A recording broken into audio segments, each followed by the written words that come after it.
Mari kita satukan hati untuk bersama-sama terima berkat firman Tuhan.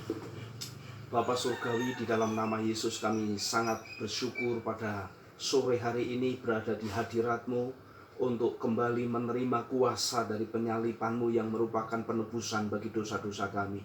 Kami merendahkan diri dan untuk firman-Mu ditaburkan. Kiranya Roh Kudus melawati setiap kami. Sementara firman ditaburkan, pewahyuan ilahi mengalir dengan limpah-limpah di tengah-tengah kami. Tutup pengus kami dengan kuasa darah-Mu ya Tuhan. Jamah kami melalui firman yang hidup, sehingga kami makin bertumbuh dan perkasa di dalam iman. Di dalam nama Yesus kami berdoa, kami percaya. Haleluya, haleluya, haleluya. Amin. Puji Tuhan. Salam, selamat sore. Ya, baik, kita akan bersama-sama buka hati pada sore hari ini untuk mendengar firman Tuhan dalam rangka mengenang kembali, mengingat kembali penyalipan Tuhan Yesus di Kalvari sebagai penebusan dosa-dosa saya dan saudara. Nah, sore hari ini saya akan menyampaikan satu bagian firman Tuhan yang menjadi pesan bagi setiap kita tentang kematian. Ngeri ya? Ya, tapi itu fakta, dan kita akan melihat apa kata firman Tuhan tentang kematian, terkait juga tentang kematian Kristus di kayu salib saat dia dalam rupa manusia. Perlu saya tegaskan pada pagi hari ini bahwa sore hari ini bahwa kematian Yesus di kayu salib merupakan fakta sejarah. Kalau di dalam pengakuan rasuli, syahadat iman rasuli, ada bagian kalimat yang mengatakan dia yang disalibkan di bawah pemerintahan Pontius Pilatus. Kata dia yang disalibkan di bawah pemerintahan Pontius Pilatus memberikan latar belakang historis atau latar belakang sejarah yang jelas. Jadi orang-orang percaya tidak sedang mempercayai atau mengimani sebuah ilusi atau tahayul, tapi benar-benar historis, benar-benar sejarah. Kalau kita melihat di dalam keempat Injil itu sudah tidak diragukan lagi, tapi ada bukti-bukti sumber sejarah yang ditulis oleh banyak tokoh-tokoh sejarawan, baik orang Yahudi maupun orang-orang Romawi. Saya akan sebutkan saja siapa saja tokoh-tokoh sejarah yang menulis fakta sejarah penyalipan Tuhan Yesus. Yang pertama itu seorang yang bernama Cornelius Tacitus. Dia hidup di tahun 56 sampai 117 Masehi. Di dalam bukunya yang berjudul Annals, ya, yang ditulis pada tahun 116, di pasal 44 di buku yang ke-15, dia menulis tentang fakta tentang penyalipan Kristus. Ya, dia menceritakan bagaimana militansi orang-orang percaya di bawah pemerintahan Nero, walaupun mereka diancam dengan hukuman yang tidak sepele, hukuman mati, tapi mereka begitu kuat dan fundamental, gigih dalam mempertahankan imannya sampai mati, karena mereka mengimani Kristus yang telah mati dan bangkit. Itu satu orang yang pertama. Lalu orang yang kedua, dia seorang filsuf dari Syria, namanya Mara ben Serapion. Mara ben Serapion. Dia hidup kira-kira tahun 170 Masehi, dan dalam suratnya kepada anaknya dia juga menceritakan tentang sebuah fakta tentang penyalipan Kristus. Lalu satu lagi saya suguhkan di sini, satu orang yang bernama Lucianus dari Samosata di tahun yang sama 170 Masehi. Dia juga menulis dalam bukunya tentang fakta sejarah penyalipan Kristus. Jadi penyalipan Kristus bukan dongeng, tetapi sebuah fakta sejarah, dan ini membuktikan bahwa pernah ada sosok manusia yang ilahi, yang Allah sendiri datang dalam rupa manusia. Dia yang tidak berdaging datang dalam daging.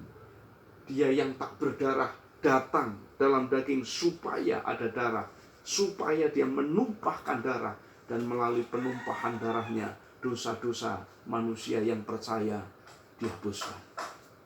Luar biasa. Itu bagian yang sangat penting. Nah, kalau bicara tentang kematian, sampai hari ini, sampai detik ini, di mana kita sedang merayakan beribadah dalam Jumat Agung ini, setiap hari di seluruh dunia, setiap harinya ada 152 orang mati. 152.000 orang mati setiap hari. Apalagi di tengah-tengah pandemi COVID-19 ini, sekarang bukan 152.000 lagi, tetapi lebih dari itu. Jadi kematian merupakan sebuah fakta yang menjangkiti setiap manusia. Menjadi momok yang begitu menakutkan bagi setiap manusia. Suka tidak suka, mau tidak mau, setiap orang akan berjumpa dengan kematian. Nah, apa saja terkait dengan kematian? Yang pertama, terkait dengan kematian. Yang pertama, kematian adalah sebagai batas umur atau batas hidup seseorang secara jasmani. Jadi yang pertama, apa itu kematian? Kematian itu sebagai batas umur atau batas kehidupan jasmani seseorang, anak cucu Adam di muka bumi ini. Kita dapat melihat di Kejadian pasalnya yang kedua. Saya akan bacakan bagi kita semua Kejadian pasal yang kedua ayat yang ke-15 dan 17 sampai 17. Tuhan Allah mengambil manusia itu dan menempatkannya dalam Taman Eden untuk mengusahakan dan memelihara taman itu. Lalu Tuhan Allah memberi perintah ini kepada manusia. Semua pohon dalam taman ini boleh kau makan buahnya dengan bebas. Tetapi pohon pengetahuan tentang yang baik dan jahat itu, janganlah kau makan buahnya. Sebab pada hari engkau memakannya, pastilah engkau mati. Sekali lagi, pastilah engkau mati. Tuhan Allah berfirman, tidak baik kalau manusia itu seorang diri saja. Aku akan berikan penolong baginya yang sepadan dengan dia. Jelas di ayat yang ke-17, ada peraturan yang Tuhan tetapkan bagi manusia ketika dia di Taman Eden, yaitu jangan makan buah pengetahuan tentang yang baik dan jahat, karena kalau makan pasti mati. Dan apa yang terjadi? Apakah manusia taat? Kita tahu semua. Adam kemudian melawan Tuhan. Adam berkhianat terhadap Tuhan. Dan akhirnya kematian masuk untuk pertama kalinya di dalam kehidupan ini. Yang pertama mati itu binatang yang kemudian kulitnya dipakai untuk menutup ketelanjangan Adam. Dan sejak dosa Adam, kemudian Adam dibatasi hidupnya di muka bumi. Kalau kita lihat di Kejadian pasal 5, di sana dikatakan ayat yang ke-5 bagaimana kemudian hidup Adam. Jadi Kejadian 5 ayat 5, jadi Adam, Kejadian 5 ayat 5, jadi Adam mencapai umur 930 tahun, lalu ia mati. Manusia yang paling panjang umurnya di seluruh dunia dalam sepanjang sejarah itu cucu Adam yang namanya Metusalah. Metusalah berumur sampai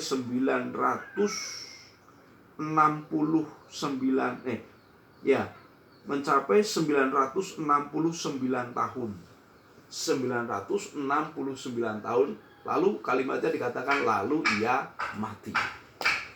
Jadi kematian yang pertama adalah kematian sebagai batasan umur manusia, batasan kehidupan jasmani manusia di muka bumi ini setelah dosa masuk dalam hidup manusia. fakta adanya kematian ini adalah fakta dalam hidup manusia, bahwa ada dosa yang menjalar di seluruh kehidupan umat manusia. Ada memang di dalam perjanjian lama 2 orang yang tidak mengalami kematian fisik, yaitu Henokh dan Nabi Elia. Itu pengecualian karena mereka orang-orang yang menjadi prototipe, menjadi contoh bahwa akan ada orang-orang nantinya yang benar-benar tidak mengalami kematian jasmani karena hidup benar, hidup di dalam keselamatan. Jadi sekali lagi, yang pertama kematian apa? Kematian itu batasan umur. Lalu kematian yang kedua. Yang kedua adalah kematian kekal. Kematian kekal ini di dalam Alkitab disebut juga sebagai kematian kedua. Kalau yang pertama tadi, kematian jasmani, itu disebutkan di dalam Alkitab sebagai kematian yang pertama. Semua orang akan mengalami kematian pertama, kecuali nanti saat Tuhan datang kali yang kedua, di mana orang atau kita, misalkan Tuhan datang kedua kali di hari pengangkatan, maka kita yang masih hidup tidak akan mengalami kematian jasmani, ya. Tetapi pada umumnya semua orang akan mengalami kematian jasmani sebagai batasan umum. Itu disebut kematian yang pertama. Nah, yang kedua disebutkan kematian kekal. Apa itu kematian kekal? Kematian kekal itu kematian yang kedua.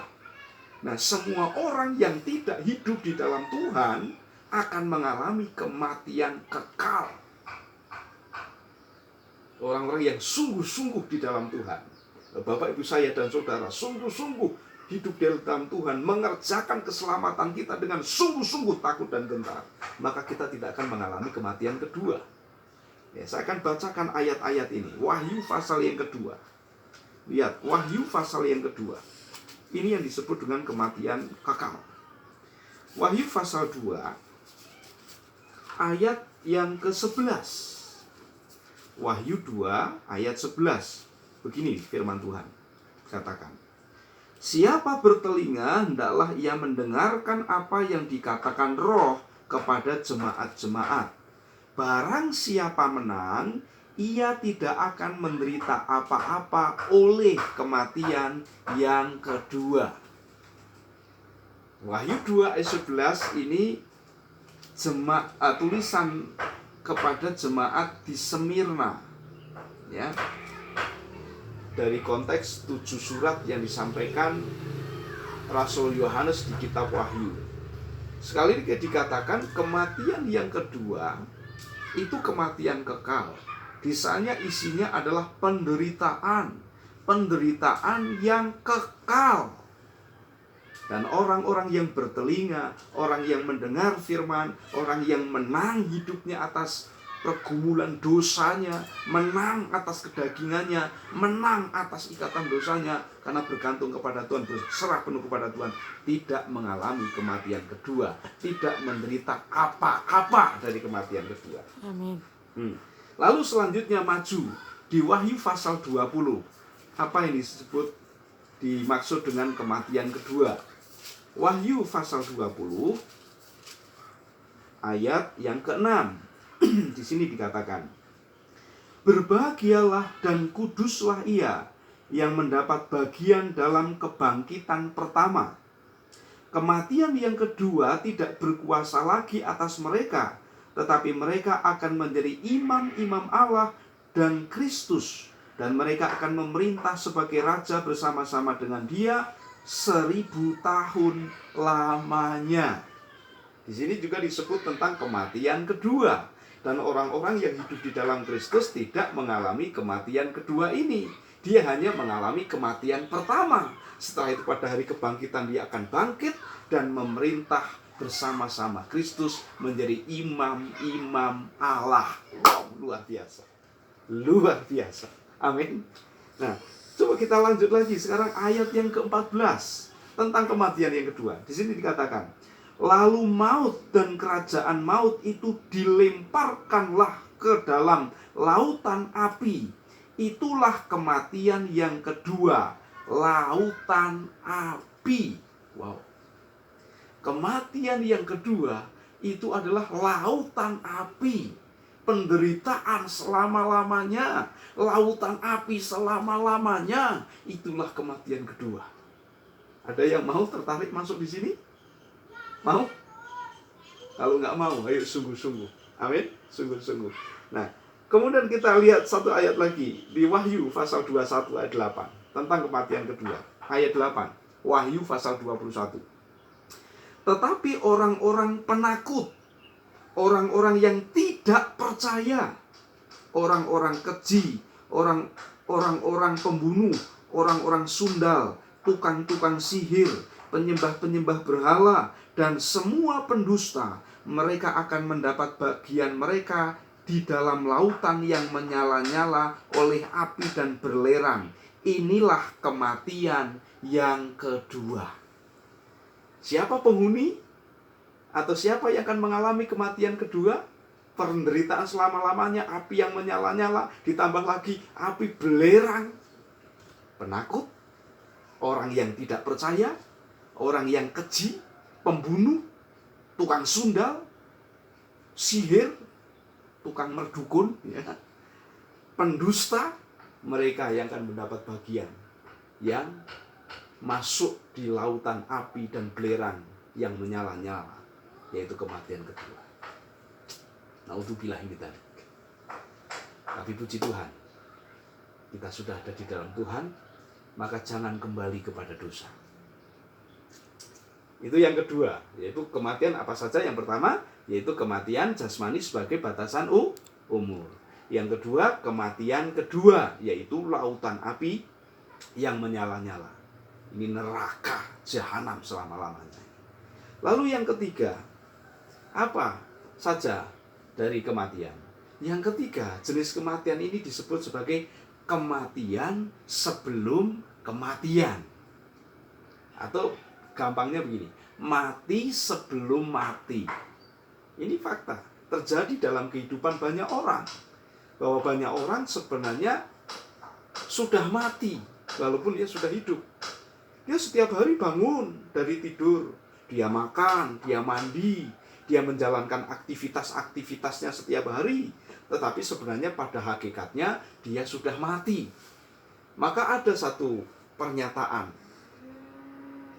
yang mengatakan begini, orang ini mati atau meninggal umur 30 tahun, tapi dikubur umur 70 tahun.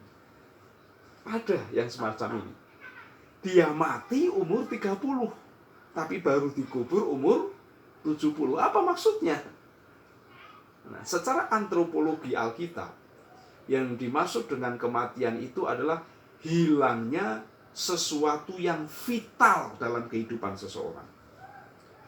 Ketika yang vital, yang penting, sangat penting hilang dalam kehidupan seseorang, maka orang itu mati. Yang vital bukan hanya nyawa. Apa yang saudara dan saya anggap vital? Kalau saya dan saudara kehilangan Tuhan dalam hidup kita, ini sudah mati sebelum mati. Orang yang hidup di dalam keputusasaan, orang yang lemah, tidak ada semangat, tidak ada harapan dalam hidupnya, melihat hari-hari selalu gelap, selalu menggerutu, selalu mengeluh, tidak ada sesuatu pun yang positif yang ia pikirkan, yang ia katakan. Ini sudah mati sebelum mati. Ada satu kisah yang disampaikan oleh Injil di Lukas pasal yang ke-7 sebagai contoh. Satu kali Tuhan Yesus ketika itu masuk ke satu kota namanya kota Naim. Ketika di kota Naim, rupanya terjadi di dalam kota itu satu peristiwa, yaitu matinya seorang pemuda atau meninggalnya seorang pemuda. Pemuda ini adalah anak seorang janda yang sudah sangat tua. Dia anak laki-laki satu-satunya. Dia tumpuan hidupnya. Dia tulang punggung keluarga. Dia menjadi harapan bagi ibunya di usia senja sampai dia ke alam baka. Namun apa yang terjadi? oleh satu peristiwa tertentu, mungkin karena sakit, pemuda ini kemudian meninggal. Apa yang dialami oleh janda ini, nenek ini? Runtuh dunia. Dunia serasa runtuh. Dia terus meratap, dia terus menangis. Sudah kehilangan harapan. Kenapa? Karena tumpuan hidupnya sudah tidak ada lagi. Tapi puji Tuhan, sementara iring-iringan jenazah itu berjalan menuju luar kota untuk menuju ke pekuburan, iring-iringan ini berpapasan dengan rombongan Tuhan Yesus. Melihat bagaimana ratapan dan kesedihan yang dialami janda ini, Alkitab mengatakan tergeraklah hati Yesus oleh belas kasihan. Dan apa yang terjadi?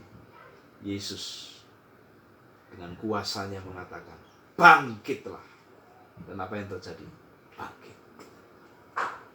Kemudian apa yang dialami janda ini? Wow, hidupnya tumbuh kembali. Hidupnya bangkit kembali.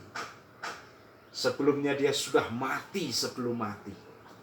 Tapi setelah apa yang vital dari hidup janda ini, yaitu anaknya laki-laki satu-satunya itu yang vital bagi hidupnya, mengalami mujizat kebangkitan dari orang mati, hidupnya kembali muncul. Ini disebut mati sebelum mati. Mari Bapak Ibu Saudara, kalau ada yang sedang mengalami ini, datang kepada Tuhan. Ini hari yang sangat baik. Bagaimana Tuhan Yesus sudah menanggung semua apa yang harus kita alami. Kutuk, penderitaan, sakit, ya, neraka, kematian, semuanya sudah Tuhan tanggung di kayu salib. Jangan mati sebelum mati. Amin. Ya, lalu selanjutnya yang keempat, apa? Terkait dengan kematian. Yang keempat, jenis kematiannya adalah kematian terhadap dosa. Kematian terhadap dosa ini apa yang dimaksud? Ini contohnya yang paling konkret. Ketika peristiwa penyaliban, Tuhan Yesus ada di tengah-tengah. Sementara kanan dan kirinya ada dua bajingan, dua bandit, dua penjahat yang disalibkan bersama-sama dengan Kristus. Dan Kristus ada di tengah-tengah. Wah, ini sungguh-sungguh satu tempat dan simbol yang sangat menghina. Kenapa? Karena biasanya orang yang disalib di tengah, kalau ada berbarengan 3 orang, lalu orang itu disalib di tengah, itu berarti banditnya bandit, penjahatnya penjahat, bosnya penjahat. Jadi kematian Kristus betul-betul kematian yang betul hina. Sebab apa? Sebab di dalam posisi kematiannya pun dia disalibkan di antara penjahat dan dia mengambil posisi di tengah. Itu artinya Yesus penjahatnya penjahat. Ngeri kan? Ngeri kan? Dan apa yang terjadi? Kita tahu semua kalau kita membaca kitab suci, bahwa salah satu penjahat yang disalibkan di samping Yesus bertobat.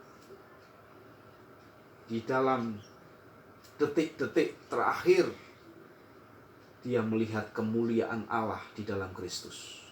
Lalu dia berkata, ingatlah aku ketika engkau datang sebagai Raja.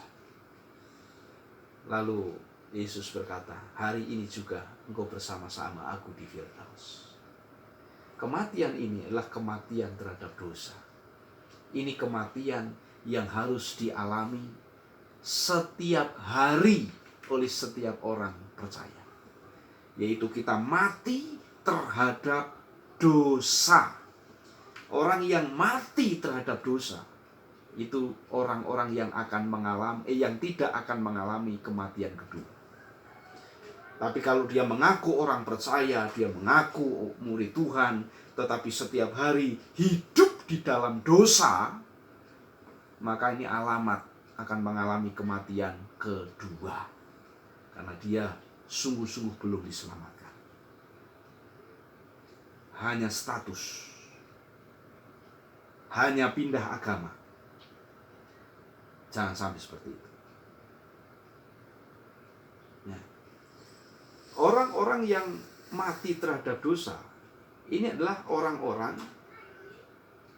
yang menyalibkan dagingnya setiap hari.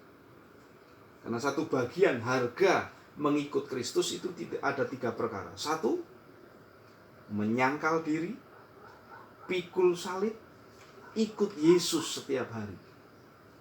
Ini kematian terhadap dosa. Dengan kita terus-menerus menyangkal diri kita, menyalibkan daging kita, dan mengikuti kehendak Yesus, kita sedang mati terhadap dosa. Dan orang-orang inilah yang akan mengalami kebangkitan di hari kebangkitan.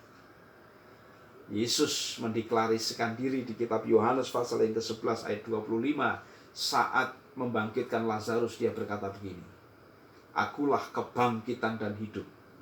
Siapa yang percaya kepadaku akan hidup walaupun dia sudah mati."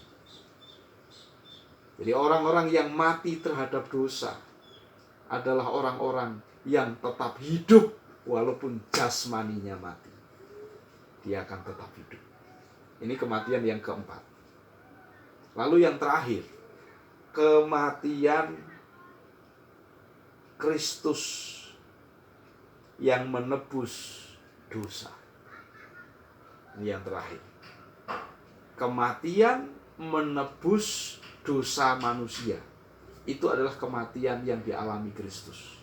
Kematian yang dipilih oleh Kristus, yaitu dia mati menebus dosa-dosa manusia. Upah dosa adalah mati. Yang bisa mati adalah yang berdosa. Yang tidak dosa tidak bisa mati. Loh, apakah kemudian Tuhan Yesus berdosa?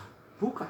Kematian Kristus bukan kematian karena dosa, tapi kematian Kristus mengambil semua dosa-dosa kita, diambil, sehingga kemudian kematian dia alami. Dan kematiannya adalah sekali lagi kematian ilahi, karena tidak ada satupun dan seorang pun dan kuasa manapun yang bisa mengambil nyawanya. Dia memberikan nyawanya untuk mengambil kembali. Satu-satunya kematian yang begitu dahsyat adalah kematian Kristus. Kematian Kristus itulah kematian yang aktif. Ya, maksudnya aktif apa? Dia memberikan, dia mengambil kembali.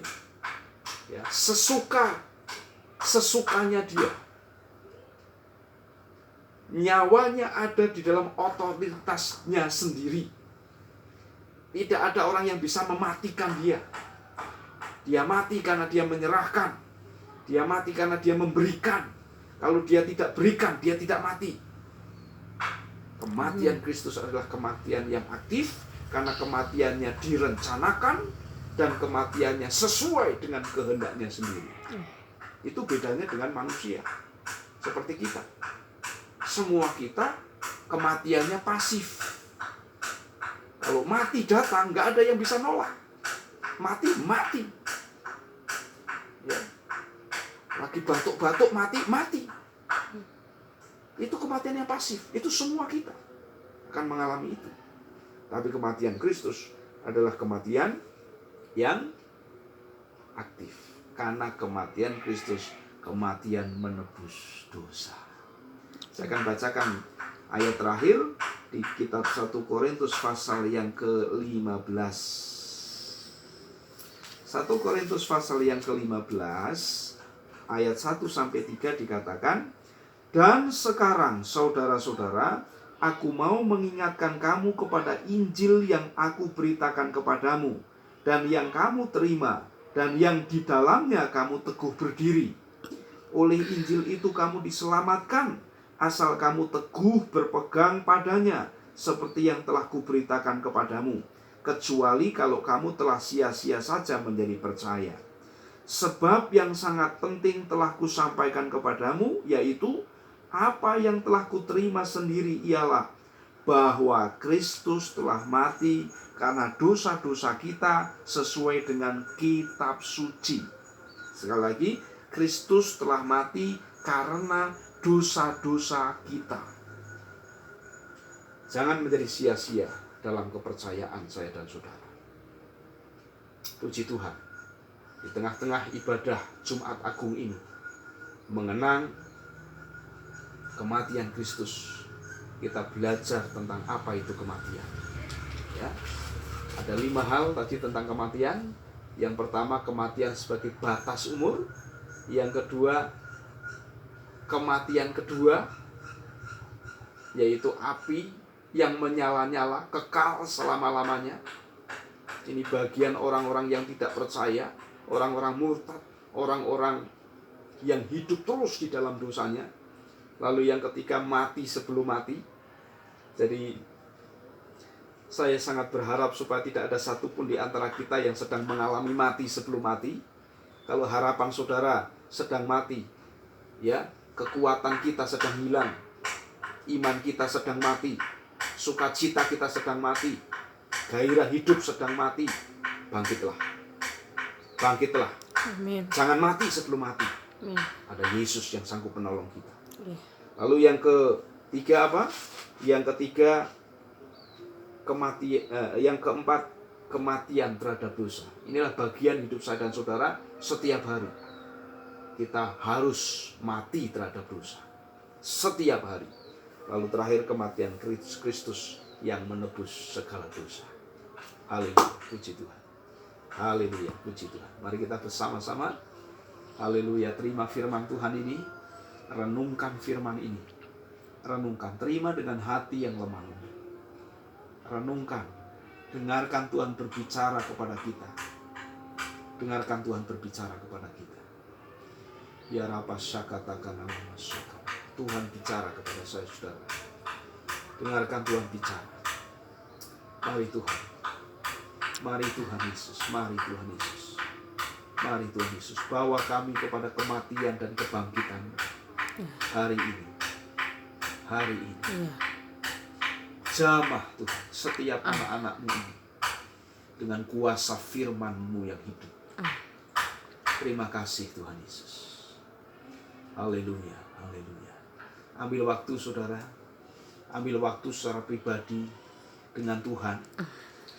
Izinkan Dia berkarya lebih dalam, karena ini bagian yang sangat penting dari hidup kita. Amin, amin. Haleluya. Mari Tuhan, teguhkan firman-Mu di dalam hidup masing-masing kami. Ya, firman ini merasuki kami dan mengubah hidup kami, membangkitkan kami. Terpujilah Tuhan. Dalam nama Tuhan Yesus kami berdoa. Amin. Amin.